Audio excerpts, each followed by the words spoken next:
Boa tarde, gente. Boa tarde, alunos. É bom estar aqui com vocês. E desde já falando que estamos numa modalidade não habitual, né? A gente não está acostumado, né, com aula gravada, mas é o que esse tempo exige da gente. E a gente entende que não é o ideal, não é o que a gente gosta, mas é o que a gente tem para agora. E a gente vai fazer essa aula com muito carinho, com muita aplicação, para vocês estarem entendendo a disciplina. A nossa disciplina de hoje é ética e psicanálise. É um tema muito propício para essa hora. Falar de ética é um tema bem propício, é um tema que alcança a nossa vida em todas as áreas, aborda os nossos relacionamentos, a nossa vida em sociedade. Mas hoje nós vamos falar especificamente sobre ética dentro daquilo que a gente se propôs a estudar, dentro daquilo que a gente pratica enquanto psicanalista. Próximo. E eu gostaria já de começar trazendo para você um entendimento, né? Eu gostaria de trazer para você o conceito de ética. A gente vai falar da prática, da ética na prática psicanalítica, a ética no nosso consultório, a ética em relação aos profissionais, a ética em relação aos clientes, aos pacientes. Mas primeiro a gente precisa entender o que é ética. E a gente vai começar esse primeiro tempo de aula falando de ética, de moral, de valores, trazendo essa dinâmica e trazendo essa diferenciação para você. Então, o primeiro conceito, que é ética, é uma ciência prática e normativa que estuda a moral e determina o que é bom. Já para adiantar, a gente tende a confundir ou trazer como algo igual, né? Elas caminham juntas, ética e moral caminham juntos, porém são diferentes, são distintas. A gente consegue ver, quando conceitua, uma leve distinção. É uma ciência prática e normativa que estuda a moral e determina o que é bom. E a partir desse ponto de vista, como se deve agir. Então, a gente vai estudar hoje, vamos falar de muitas coisas, mas inclusive de o que eu devo fazer dentro da minha prática psicanalítica, enquanto analista, enquanto profissional de psicanálise. Ou seja, a ética é a teoria ou a ciência do comportamento moral. Na prática, agir eticamente é agir de acordo com os preceitos da moral instituída. Então, dentro da psicanálise, dentro da vida profissional, e a gente está falando especificamente da psicanálise, existe uma maneira de agir. Vamos dizer assim, existe uma maneira correta, existe um padrão correto para as nossas ações, como em todas as áreas da nossa vida, né? Um indivíduo que vive em sociedade, ele não vive nem sem moral e nem sem ética. A gente precisa, para viver bem, para ter uma qualidade de vida, para ser bem-sucedido, para não ter uma vida com complicações, a gente precisa viver uma vida com moral e com ética. E dentro da vida profissional, não estamos longe disso, não afastamos disso. Ok? Próximo. Agora, conceito de moral. Moral é o conjunto de costumes, moral é o conjunto de crenças, moral é o conjunto de valores e normas de uma pessoa ou grupo social, que funciona como um guia para o trabalho, ou seja, que orienta sobre o bem e o mal, certo ou errado de uma ação. A moral tem a ver com costumes, com crenças, com valores, com normas que um grupo né, ou a sociedade estabelece, vamos dizer assim, como certo e errado. E aí vamos para grupos, né? A família é um grupo. Se a gente parar para pensar, cada família tem seus valores e a moral daquela família estabelecida. É algo que acontece entre eles. A mesma coisa a sociedade, né? E a gente vai caminhar um pouco mais. Se você for para a sociedade, cada sociedade tem seus valores, tem os costumes, tem as crenças que diferem das demais, né? E aí a gente está falando de moral. Próximo. Agora vamos falar de valores. Daqui a pouco a gente vai trazer um gráfico que você vai ter uma dinâmica mais clara disso, né? Isso vai ficar mais claro para você à medida que a gente discorrer. Conceito de valores. Os valores são características morais que todas as pessoas possuem, servem ao indivíduo para orientar seus comportamentos e ações na satisfação de determinadas necessidades.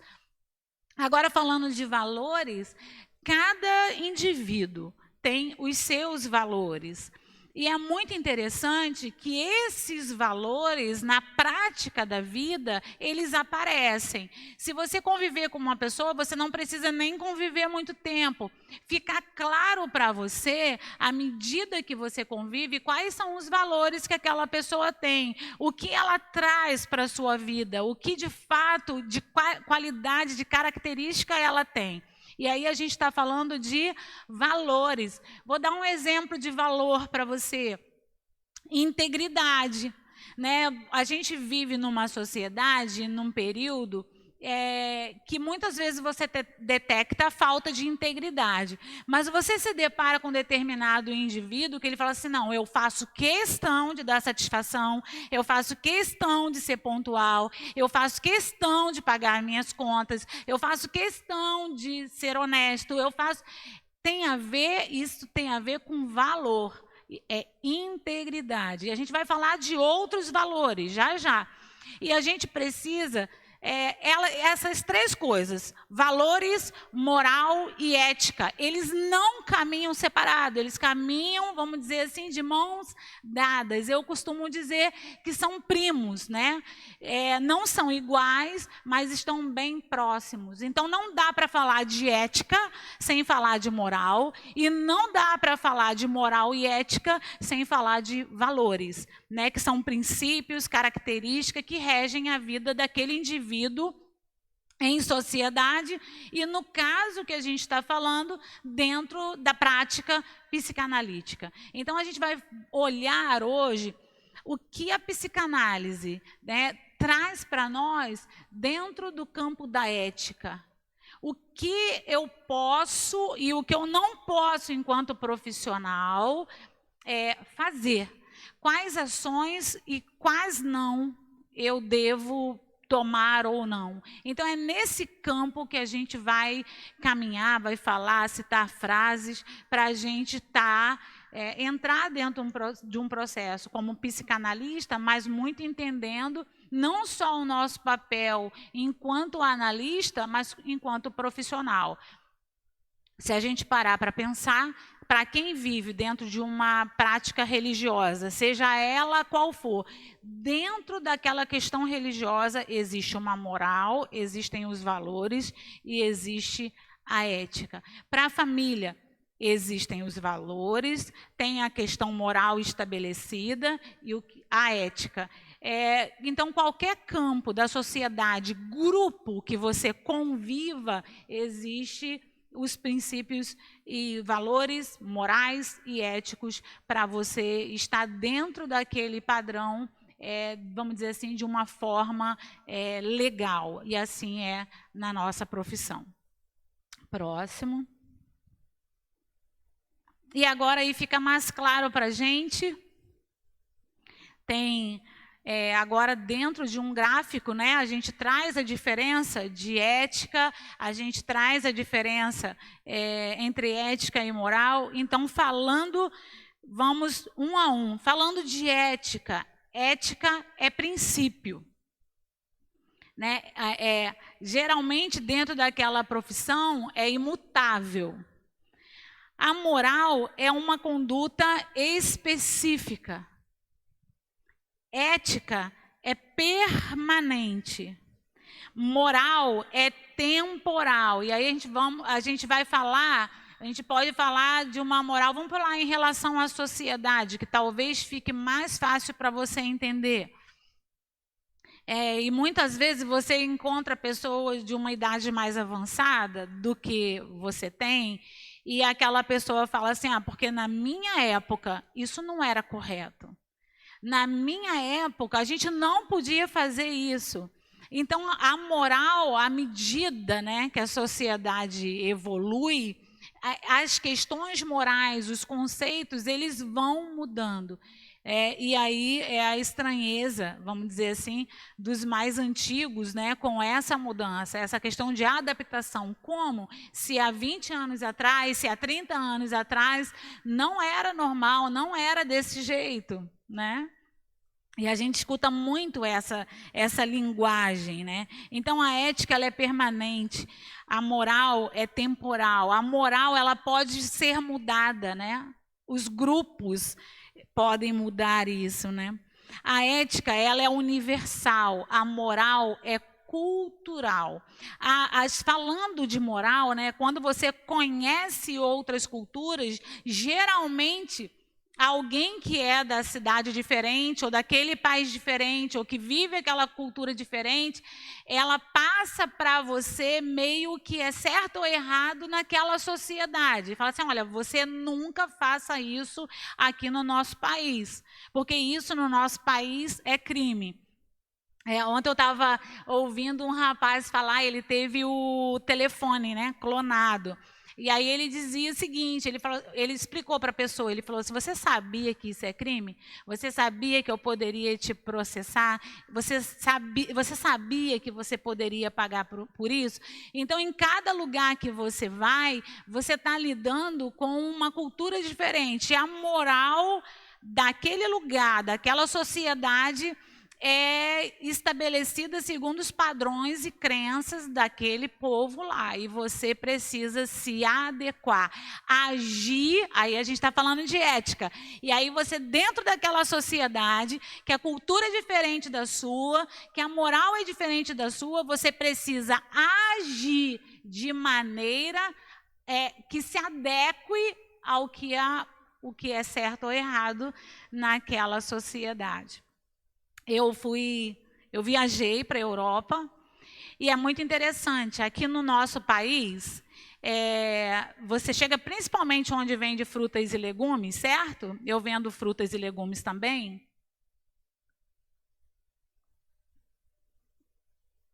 E aqui no nosso país, as pessoas chegam e antes dela comprar uma uva, ela se acha no direito de provar a uva. Ela quer provar a laranja que o homenzinho da feira, o feirante, está vendendo. Ela quer provar a laranja que o hortifruti está vendendo. Ela quer provar a tangerina. E geralmente nem pedem, né? Elas mesmo vão lá e se servem. Algumas pessoas. E aí eu viajei, fui para o supermercado junto com uma prima e chegando lá, ela falou assim, você não mexa em nada, você não coloca a mão em nada, você não aperta nada. Porque se você apertar uma fruta, você é convidada a sair do supermercado. Isso na Europa. E de fato, tudo muito embalado, tudo muito de uma forma tão excelente, tudo de uma forma tão nobre. E, de fato, se você quer a uva, você pega a bandeja de uva, aquela bandeja que parece que ninguém mexeu nela, aliás, e não mexeu mesmo, e você leva para a sua casa. Porque é completamente errado você mexer, né, no alimento antes de levar para casa, antes dele ser seu. E aí eu estou falando de algo completamente simples e que eles consideram certo e e errado. E aí a diferença vai de várias maneiras. A forma que você chega e cumprimenta uma pessoa daquele lugar, sendo amigo, ou sendo conhecido, ou sendo um estranho. Quando aqui no Brasil, aqui no nosso país, Rio de Janeiro, então nem se fala, a gente fala com todo mundo, a gente cumprimenta todo mundo, a gente acena para todo mundo e anda sorrindo para todo mundo, e lá tem um comportamento diferenciado. Lá as questões, os valores exigem que o teu comportamento seja diferente daqui. E a gente precisa se adaptar. Então, a moral, ela é cultural. Ética é regra. Moral é conduta da regra. Ética é teoria. Moral é prática. Ética é reflexão. Moral é ação. Ética trata do bem e do mal.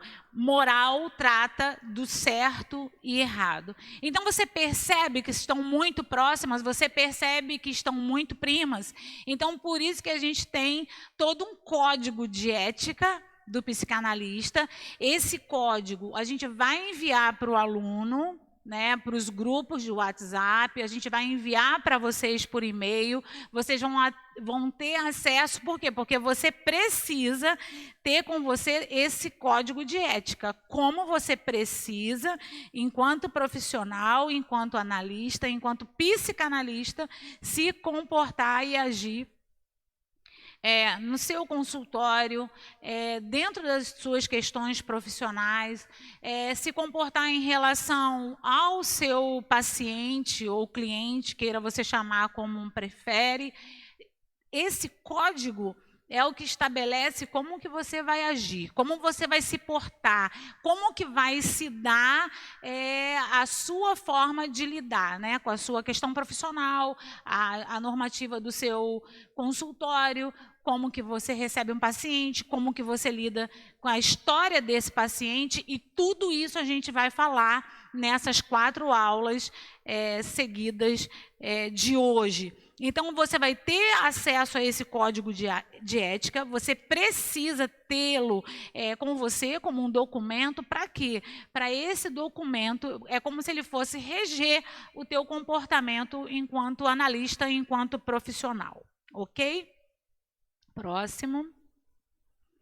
E aí, falando de valores, né? Como nós falamos, valores são as características morais, né, que um sujeito traz na sua própria vida. Então, vamos falar de valores.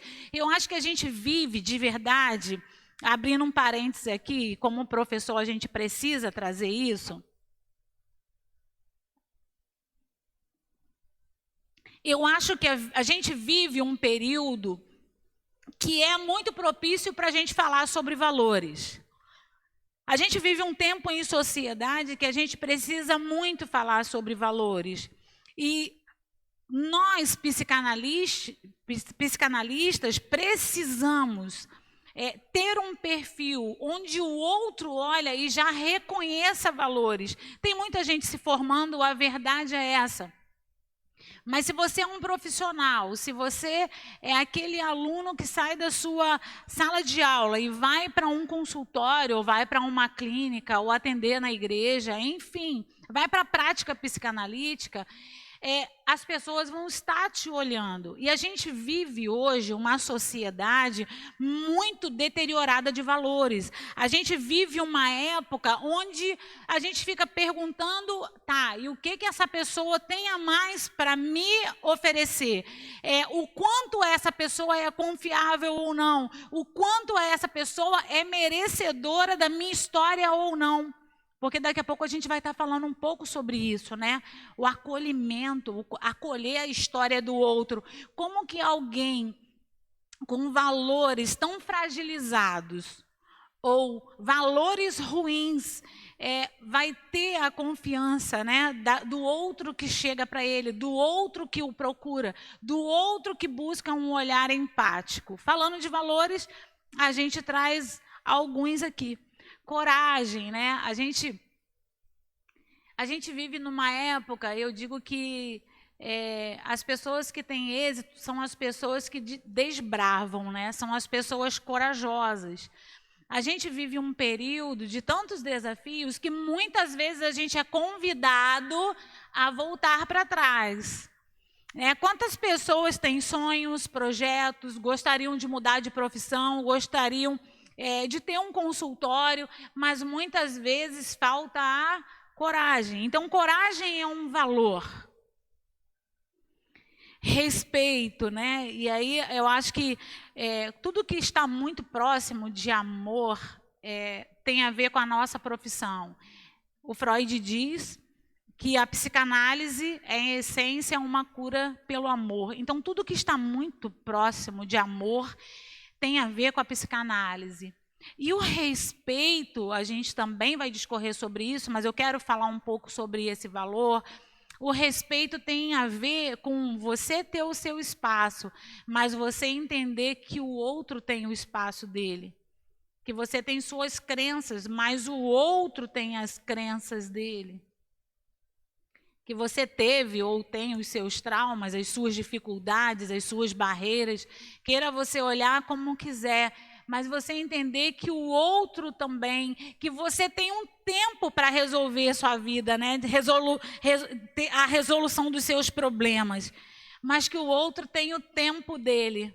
Difícil, né? Respeitar o tempo do outro, o time do outro.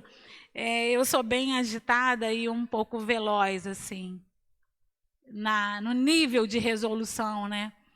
E aí é fácil para mim respeitar a crença do outro, é fácil respeitar as escolhas do outro, mas já viu quando você pega alguém com temperamento totalmente diferente do seu?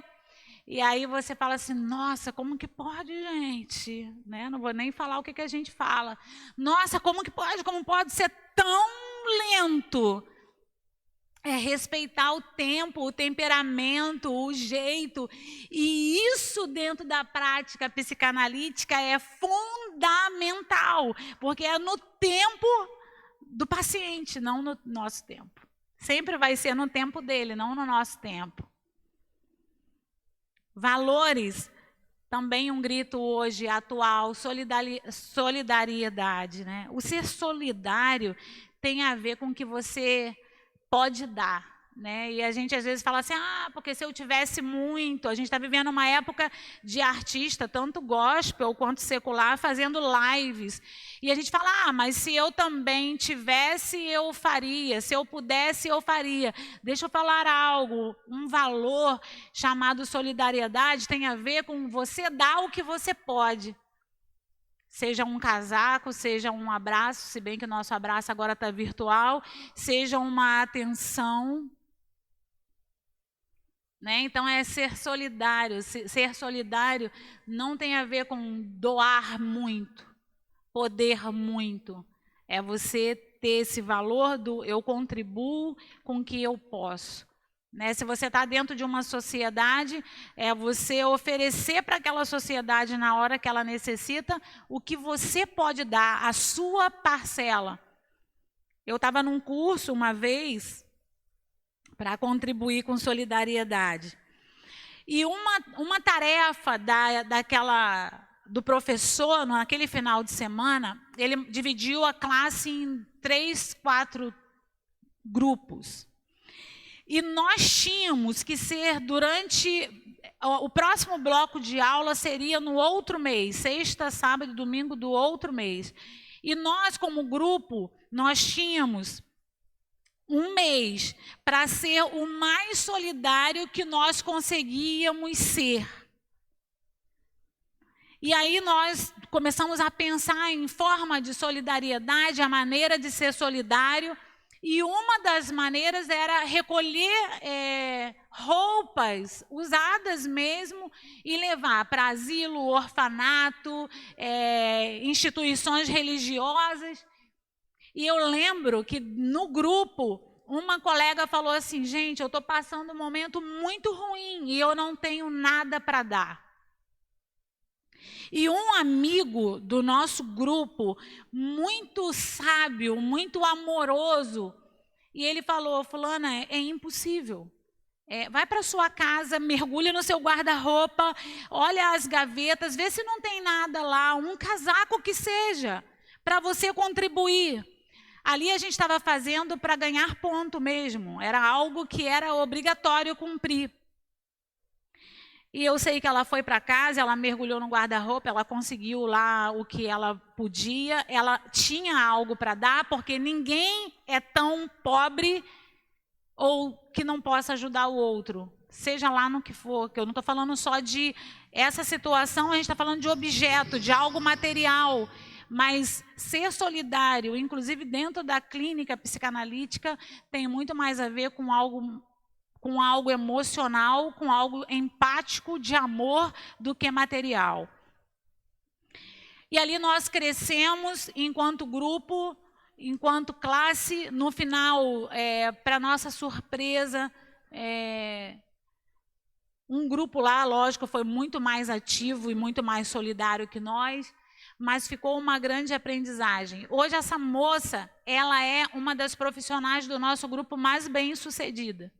Ela aprendeu a lição da solidariedade. Naquele tempo, naquele momento, a crença dela estava voltado para a miserabilidade dela. Ela era alguém que não podia contribuir. Ela hoje ela é uma das bem mais sucedidas do nosso grupo. Ela alavancou, ela entendeu, ela aprendeu, ela expandiu. Então, solidariedade é um valor. Eu falei ali atrás um pouco com vocês sobre o ser honesto, né? Sobre o ser íntegro.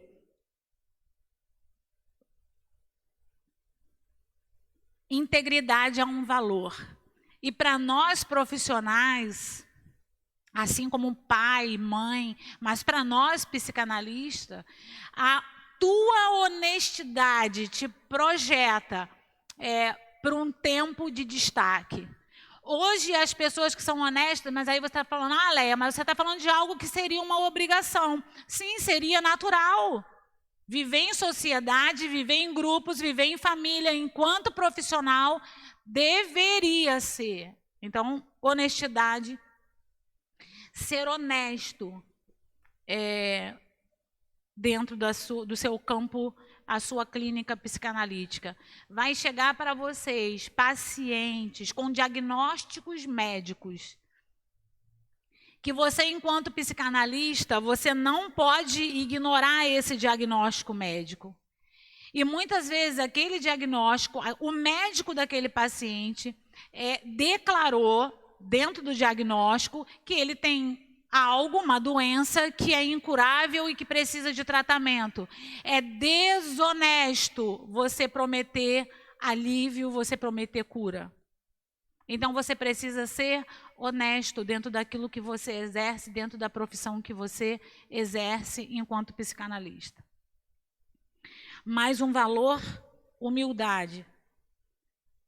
Ser humilde não tem a ver com um discurso de alguém inseguro, de alguém que se sente inferior.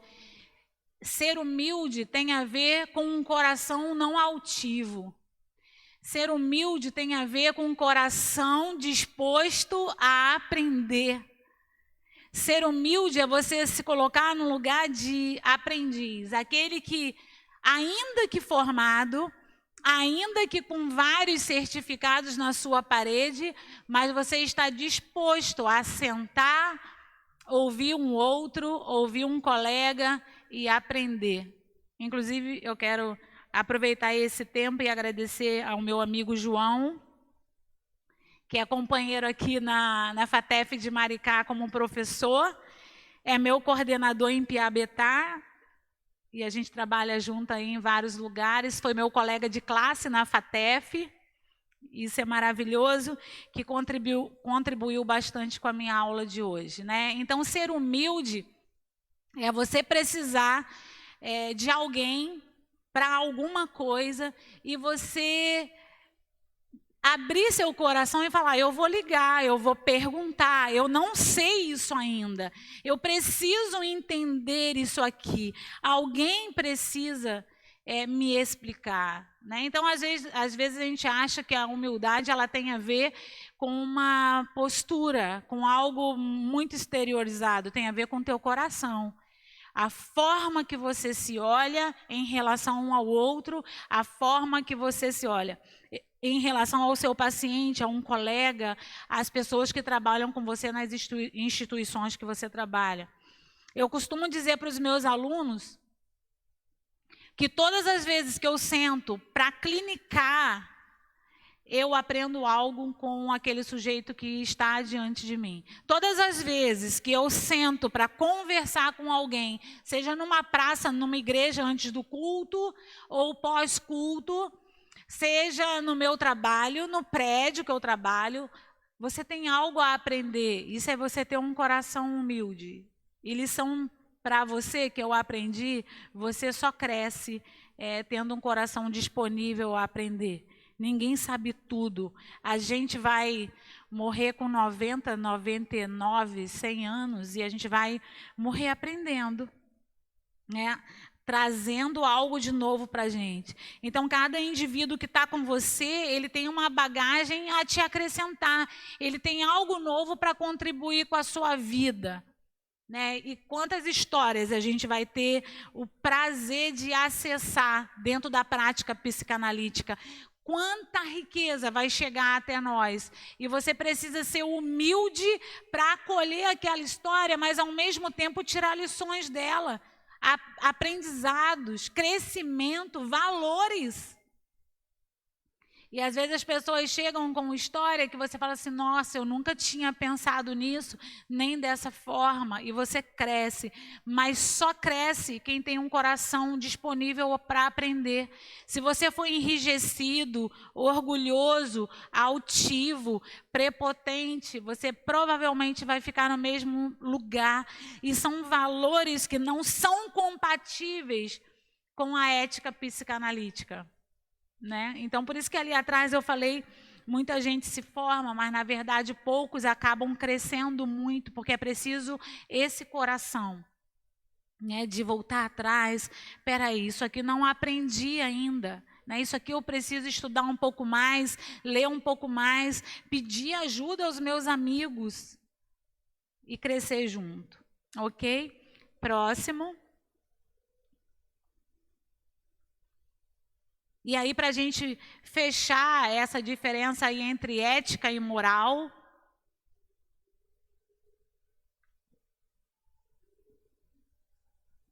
a ética pergunta, como devo viver? E a moral responde à pergunta, o que devo fazer? Parece a mesma coisa, estão interligadas, mas se divergem, às vezes no mínimo, mas se divergem. Então a ética pergunta, como que eu devo viver? E a moral responde, o que devo fazer? Então é isso que a gente vai falar um pouquinho dentro da ética da psicanálise.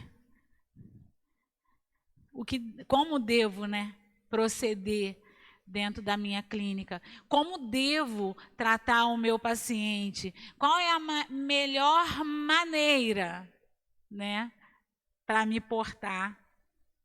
E aí uma imagem aí do nosso mestre da psicanálise, Freud, lendo, e aí vale eu lembrar para você o que a gente aprende com o Freud?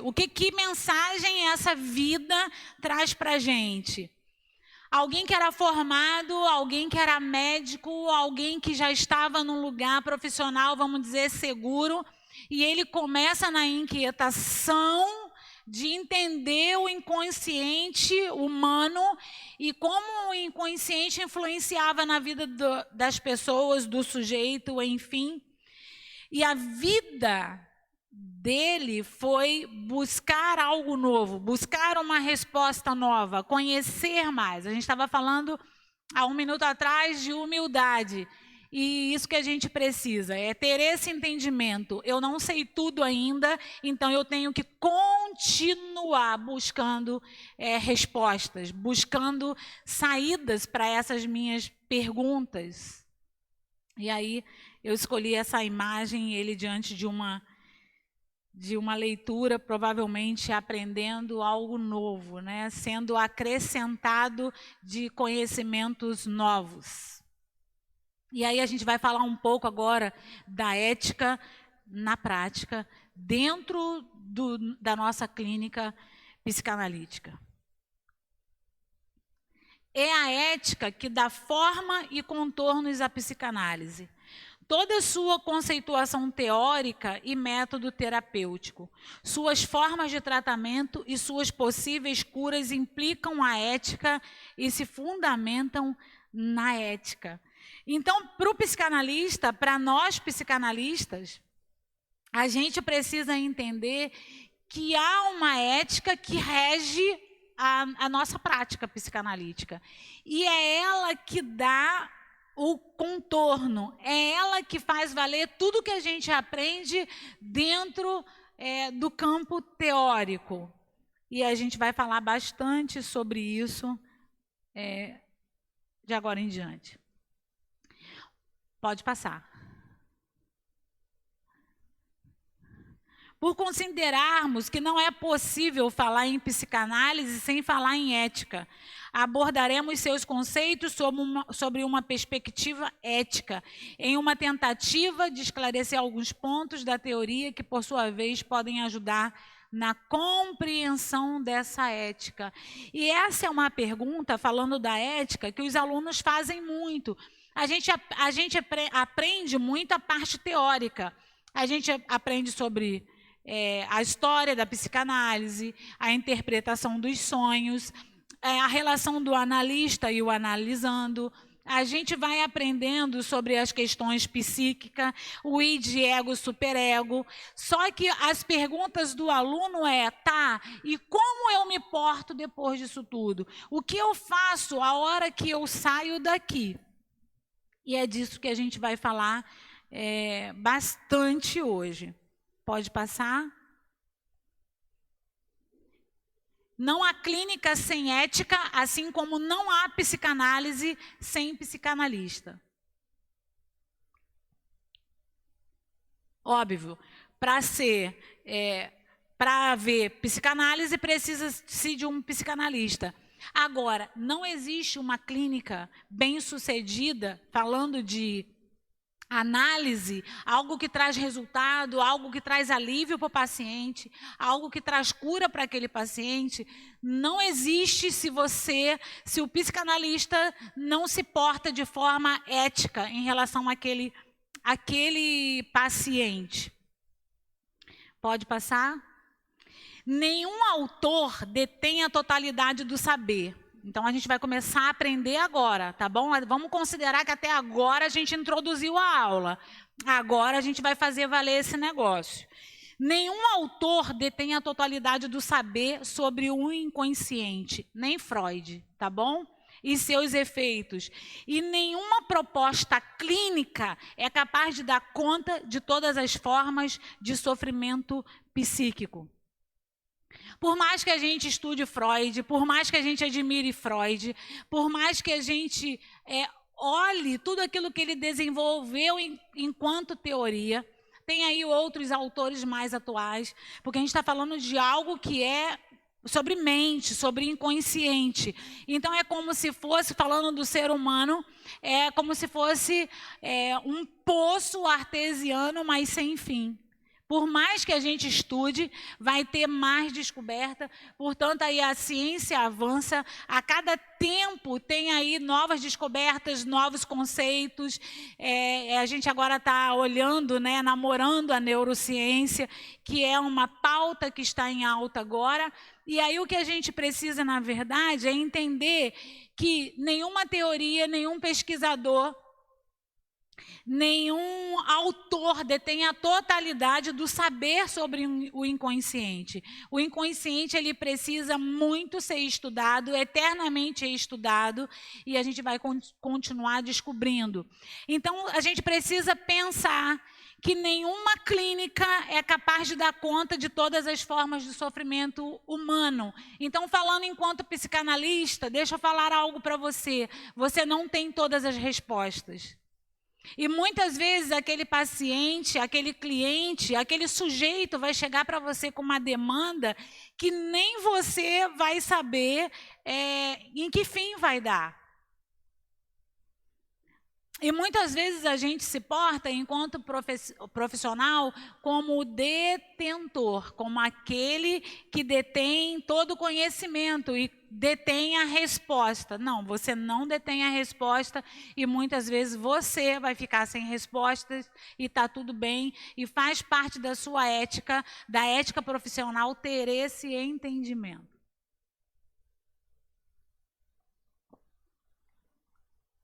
E algo que eu acho muito particular e muito interessante também vale a gente falar, né? Às vezes o paciente vem para você já de outro profissional. E assim como sai de você e vai para outro profissional, está tudo bem. Você não precisa ter todas as respostas. Você não precisa ser aquele que promete a cura de todos os casos e para todos os sujeitos. Então, é ter essa consciência. E, às vezes, a gente entra nos embates, a gente entra numa discussão meio que política, né? Meio defensor do outro. É Lacan, é Freud, é Melanie Klein. Não. O que eu vejo é que cada um contribuiu de uma maneira. Talvez um chegou depois, tenha chegado depois, tenha trazido um acréscimo, tenha acrescentado algo, tenha contribuído com algo novo. Então, assim, dentro do campo ético, falando de autores e de você não ser detentor de todo o saber, e você fazer parte de uma clínica, e aí fica muito, né, a discussão, tem que ser estudo do inconsciente, tem que ser comportamental, ainda tem mais, cada sujeito se adequa a um tipo de tratamento, a uma clínica, entendendo que nem A nem B tem todas as respostas e todos os caminhos para todos os pacientes, todas as questões e trazer cura para esses pacientes, ok? A gente precisa olhar dessa maneira. Uma coisa que eu olho para mim e acabo delimitando dentro da minha questão profissional, e aí é algo muito pessoal. Eu não atendo crianças. Né? Porque o que acontece? Muitas vezes, falando de totalidade, de ser detentor de todo saber, de saber dar conta de tudo, muitas vezes a gente pega e quer pegar todos os pacientes que aparecem. O que eu cheguei à minha conclusão? A minha maneira, talvez, tem a ver comigo, com o meu temperamento, a minha forma de lidar com o paciente. Eu não obtive êxito ou bom resultado, vamos falar assim, né? Com criança. Na verdade, eu nem tentei muito. Então, o que eu fiz? Eu preferi me manter atualizada dentro do estudo para uma vida adulta, e aí você acaba montando parceria ou conhecendo outros profissionais, como eu tenho amigas que só cuidam de crianças, e você, se alguém te procura, você precisa ser humilde o suficiente para falar assim, essa demanda eu não atendo. Eu tenho um amigo que nessa área é melhor do que eu, ou seja, sabe mais. Talvez por aplicação, talvez pelo temperamento, por ter mais jeito, né, com o mundo infantil, porque tem gente que a gente olha e fala assim, nossa, nasceu para isso. Então, o que a gente precisa é exatamente isso. Então, eu olho para a minha vida profissional e penso, eu não vou dar conta de adulto, casais, e crianças e adolescentes, eu não vou dar conta. Então, foi uma forma de eu estabelecer dentro do meu campo ético. Se eu não dou conta, eu não atendo. Eu prefiro passar para alguém que saiba mais do que eu. Bom, então a gente caminhou bastante, vamos só para o 13º, para encerrar esse primeiro tempo, tá ok? Considerando que a formação do psicanalista não pode se dar apenas na leitura de livros e nos bancos de universidades, abordaremos a ética na sua relação com a clínica em consonância com o discurso do Freud. A gente vai pegar dessa parte no nosso segundo tempo de aula. É bem interessante que cada aluno assista dentro da ordem das aulas, né, até para entender, acompanhar os slides de uma forma sequencial, né, que a gente começou trazendo um conceito, diferenciando os conceitos. Agora a gente está falando da nossa relação com o analisando, com o nosso cliente, com o nosso paciente, mas é bem fundamental que cada aluno siga assistindo às nossas aulas, ok? Então a gente encerra aqui o nosso primeiro tempo de aula e já já a gente volta.